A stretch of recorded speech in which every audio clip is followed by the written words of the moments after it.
My name is Emily. I'm 26 years old and I live in Toronto, Canada. Before we begin, I'm curious, where are you watching from and what time is it there? Let me know in the comments below.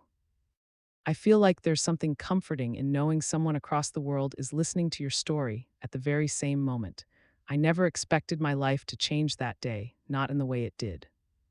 I had just started a new job at a small marketing agency downtown, and honestly, I was still trying to find my rhythm. That morning, I remember walking into the office, the air crisp with early spring chill, and thinking maybe today would be ordinary. Then I saw him. He was sitting near the window, sunlight catching the strands of his brown hair, making them look almost golden. His eyes met mine for a brief second, and something inside me shifted. My chest tightened, and I quickly looked away, pretending I hadn't noticed. But I did. Oh, I noticed. His name was Liam, and he had been working in the creative department for months. I had spoken to him once or twice before, in passing, sharing awkward smiles in the elevator or commenting on the weather. But today, something was different. He smiled at me as I reached my desk. Not just a polite smile, but a smile that seemed to reach all the way into my chest, and in that moment, I felt it. That fluttering feeling in your stomach you hear about in movies but never expect to actually experience. Days passed, and I found myself looking for him, craving those fleeting glances. We started talking more. Small talk turned into lunch breaks together, which turned into long walks after work. I didn't think he'd notice me at first, but slowly I realized he did. And when he laughed at one of my dumb jokes that no one else seemed to get, I felt like he saw me, really saw me. Then came the night that changed everything. It was a Friday. The city was alive with lights, the air filled with the scent of rain on asphalt. Liam and I had stayed late at the office, working on a client presentation. When we finally packed up, he suggested we grab a coffee at a small cafe just around the corner. I remember thinking it was strange, him inviting me like that, but I didn't hesitate. We sat at a corner table, rain dripping gently from our coats, steaming cups warming our hands, and we talked about everything and nothing, about dreams we didn't share with anyone else, about mistakes we regretted, about love and fear. I remember saying something silly about how I didn't believe in soulmates, and he just looked at me with that calm, gentle gaze and said, maybe soulmates aren't about magic, maybe they're just about finding someone who sees you, even when you're at your worst. I felt my heart lurch. That night, I thought maybe I had found that person. But life, I was learning, has a way of twisting even the most perfect moments. That Sunday, Liam didn't answer my texts. Monday, nothing. Tuesday, still nothing. My calls went straight to voicemail. I started to worry, but I told myself maybe he was busy. People get busy, right? By Wednesday, I couldn't pretend it was normal anymore. I went to his desk at work only to find it empty. No note, no explanation, nothing. My chest ached and I felt a cold, heavy knot settle in my stomach. He had left without a word. I walked home that day in a daze, rain soaking my hair, tears blending with the drizzle. I kept asking myself the same question over and over. Why would he just disappear? Had I done something wrong?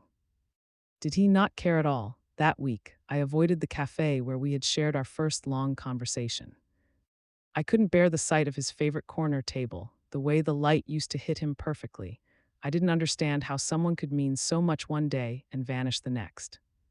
I started replaying our last moments together in my mind. Every laugh, every smile, every touch, and I began to wonder, was any of it real, or had it all been a fleeting illusion? I tried to move on.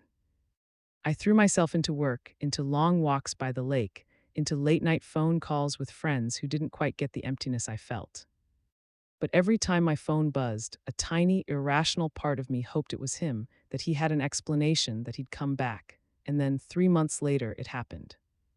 I was sitting at my favorite bookstore, curled up with a cup of tea and a new novel, when I felt a presence behind me. I looked up and my heart stopped. It was him.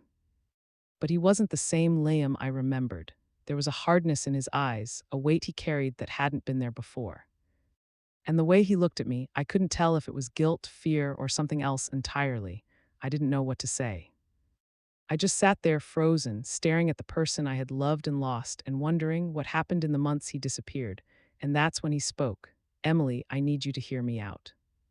But it's not going to be easy. At that moment, I realized this story wasn't over, not even close. I couldn't move. My hands were wrapped tightly around my cup, but the warmth didn't reach me. Liam, he was standing there, only a few feet away, yet it felt like he was 1,000 miles from me. I wanted to scream, to throw myself at him, to demand answers. But all I could manage was a whisper. Why? Why did you leave? His eyes softened for a moment, but then he looked away, tracing the spines of the books on the shelf. Emily, I can't explain it all here. It's complicated. Complicated. That word hit me like ice. 3 months. 3 months of waiting, worrying, wondering if he was alive, if he even remembered me, and his explanation was complicated. I wanted to hate him, to turn and walk out, but my feet stayed rooted. Part of me just wanted to believe. Please, just tell me something, anything, I said, my voice trembling.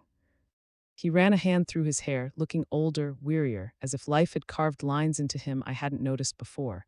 I didn't want to hurt you, Emily. I had to leave. It wasn't your fault, but that didn't make sense. Leaving without a word felt like the biggest hurt of all. I thought love was supposed to protect, to cherish, to stand beside someone, not vanish when things get hard. Then why didn't you reach out? I asked, the tears I'd been holding back finally spilling down my cheeks. Every day I thought about calling, about coming back, but I couldn't. I was scared of what you'd think, of what I'd have to say. I sat down heavily, the weight of his absence pressing down on me. I remembered every night I'd lain awake, staring at my ceiling, imagining 100 scenarios where he came back, imagining that he might have forgotten me, or worse, that he didn't care. Emily, I was in trouble, not the kind you can see, not the kind you can fix with words. I had to handle it alone. I blinked, trying to understand. My mind raced through possibilities, illness, family emergencies, personal crises, but nothing could justify disappearing without a single message. Do you have any idea how it felt? Wondering if I did something wrong, thinking I was nothing to you, my voice broke. I had tried to be strong for weeks, and now the dam had collapsed. Liam reached out, hesitated, then lightly touched my hand. That simple touch made my chest ache with both longing and fear. I know, and I hate that I made you feel that way. I wanted to tell you everything. I tried, but I couldn't figure out how. I wanted to believe him. Part of me screamed to run into his arms and never let go. Another part, a quieter, scarred part, told me to be careful. Love didn't always come back the way you imagined it. We sat in silence for a long moment, the rain outside tapping gently against the window, a rhythm that seemed to echo my pounding heart. Have you moved on? He asked finally, his voice barely audible. I shook my head. How could I? He had left a piece of me behind the day he vanished. I never stopped thinking about you, he admitted. And for a second, the world felt like it had tilted, like maybe, just maybe, we could start again. But even as he spoke, I felt it, the tension, the unspoken truth. There was something he wasn't telling me, something that had forced him to leave. And until I knew that, I couldn't fully trust that this moment was real. Emily, I need you to promise me you'll hear me out. I'm going to tell you everything, but it might hurt. My stomach nodded. Hurt. That word had a dangerous weight. And somehow, deep down, I feared that whatever he was about to say could change everything between us, or maybe finally explain the emptiness I'd been carrying for months. I'll listen, I whispered, though my voice wavered, but I need the truth, all of it. He nodded, his eyes dark with a secret that had been eating at him. He leaned closer, and for a moment it felt like time had stopped. The bookstore faded around us. There was only him and the space between us, and the words he hadn't yet spoken, and then he finally began. I leaned back in my chair, gripping my tea like it was the only thing keeping me tethered to reality. Liam's eyes held mine, pleading, heavy with a burden I couldn't yet understand. It all started the day I left, he repeated, his voice low, almost breaking. I swallowed hard, bracing myself. My chest ached with anticipation and fear. Part of me wanted to shut my ears, run away, pretend I hadn't seen him, but I couldn't. I needed the truth. He took a deep breath, running his hand through his hair, the movement slow, deliberate, as if he were trying to hold himself together. Emily, I found out something I never expected. And I didn't know how to handle it. My heart started to pound, what could be so serious that it made him vanish without a word. He looked down at his hands, then back up at me, his eyes glistening. It wasn't about us, it was about me, about my family. My father, he got sick, really sick. And I needed to be there for him, without distractions, without anyone knowing. I blinked. I hadn't expected that, his family. I'd thought it might be something personal, something between us, but this, I didn't want to burden you with it, he continued, voice thick. I thought if I handled it alone, I could come back. But things got worse, Emily, and the longer I stayed silent, the worse it became. By the time I was ready to reach out, I didn't know how to start again. I was ashamed. Shame. That word hit me differently. I had imagined betrayal, lies, selfishness, but not this, not the weight of responsibility, of love for someone else that had trapped him in silence. Do you understand now? He asked softly, his hand brushing mine again, tentative, almost scared. I wanted to, I needed to, and yet I felt the hurt from those months flooding back.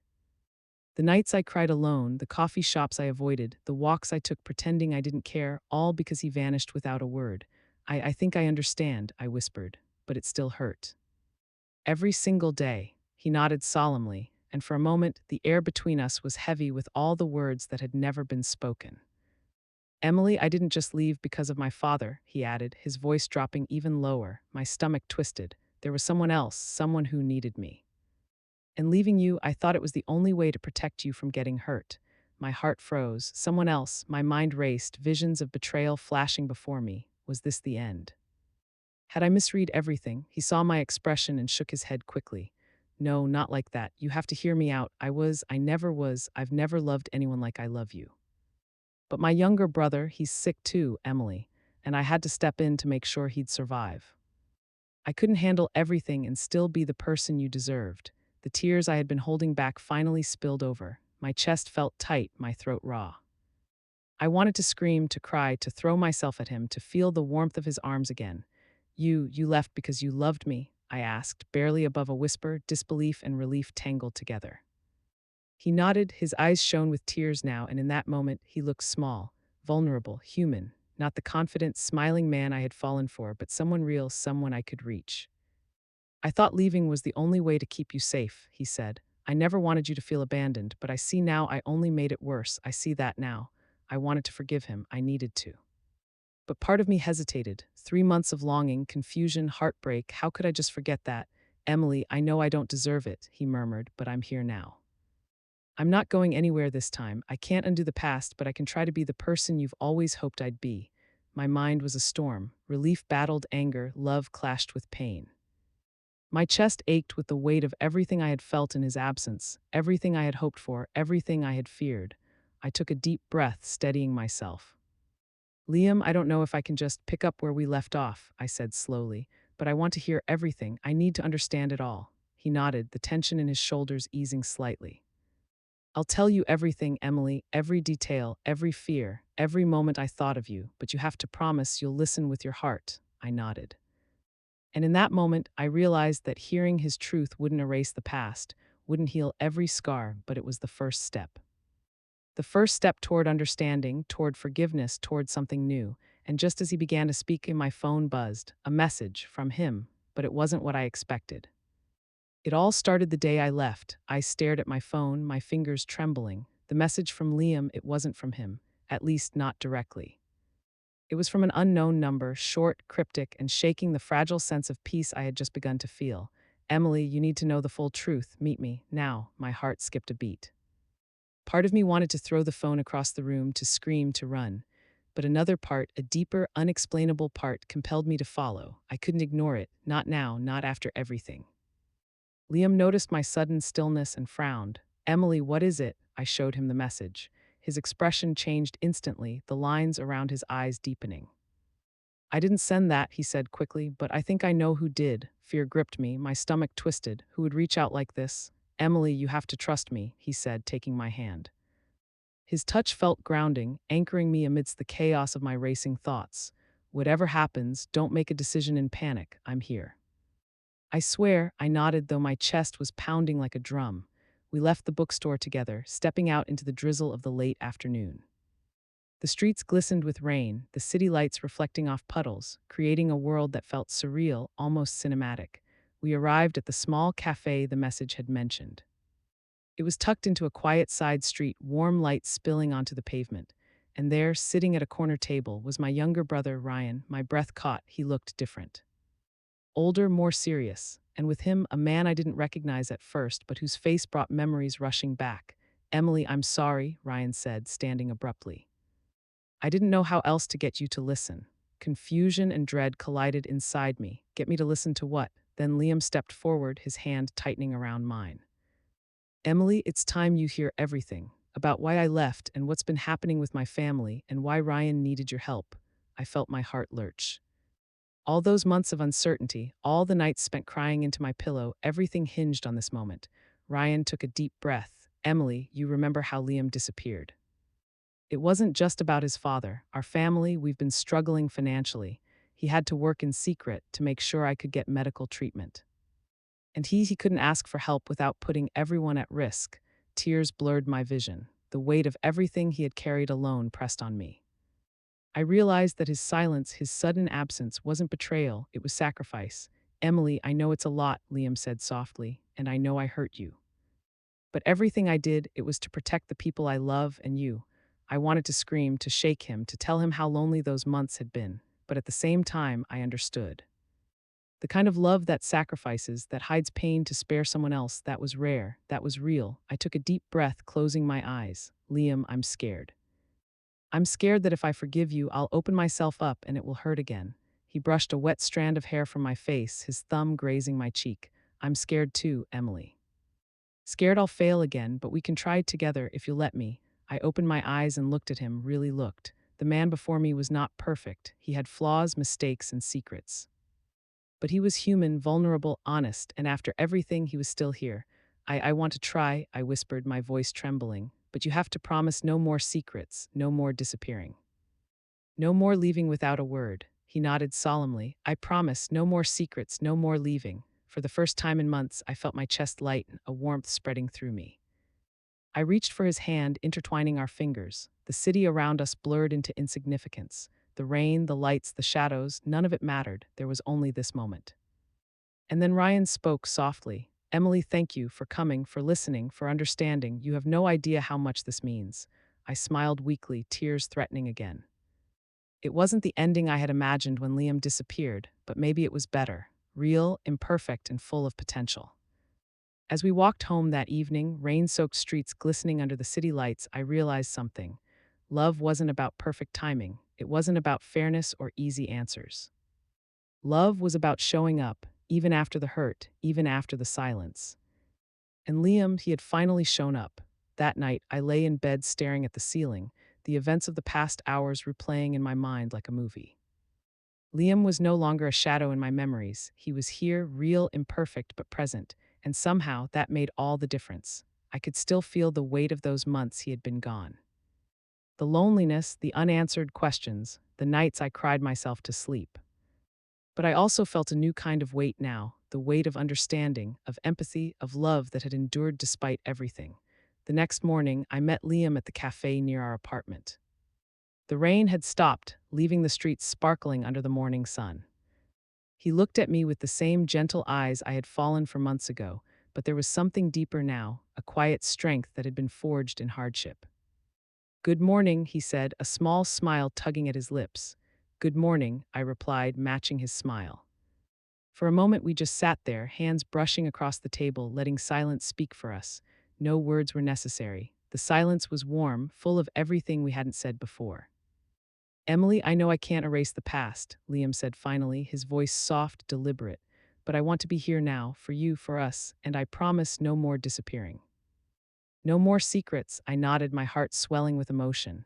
I believe you, Liam, I do, and I want to try too, but we have to take it slow. Trust takes time and I need to feel it again. He reached for my hand, squeezing it gently. Then we'll take it slow. Every step together. That afternoon, we walked through the park, sunlight streaming through the budding leaves. The city around us hummed with life, but I only noticed him, the way he laughed at the little things, the way his eyes crinkled when he smiled. The way he looked at me as if I were the only person in the world.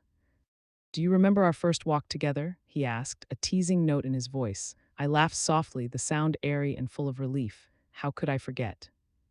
You almost knocked over that coffee cart trying to impress me. He chuckled, and I felt a warmth bloom in my chest. I'd do it all again, Emily. Every awkward step, every silly moment, just to get to you. For the first time in months, I believed it. Not just his words, but his actions, his presence, the way he had fought through his own struggles and come back to me. If I'm being honest, I admitted quietly, I didn't think I'd see you again. Not like this, not whole, neither did I, he said, brushing a stray lock of hair from my face. But here we are. And I'm not letting go this time. We stopped by the little fountain in the park, watching the water glimmer in the sunlight. He took both my hands in his, and I felt something I hadn't felt in a long time, a quiet, steady certainty. Emily, I know it won't be perfect. I know there will be hard days and moments when the past creeps in, but I promise I'll face it all with you. I looked into his eyes, seeing the truth in them. And for the first time in what felt like forever, I let myself breathe, fully, completely. Then let's start again, I whispered, a small smile forming on my lips. And as we walked hand in hand through the city streets, the sunlight warming our faces, I realized something important. Love isn't about never hurting or never leaving. Love is about coming back, even after the silence, even after the pain. Love is about showing up. And Liam, he had finally shown up. That day, I learned that the heart remembers. It remembers the moments of joy, the moments of longing, the moments of doubt, and it chooses over and over again who it wants to hold on to. I held on to him. And somehow I knew this time we wouldn't let go.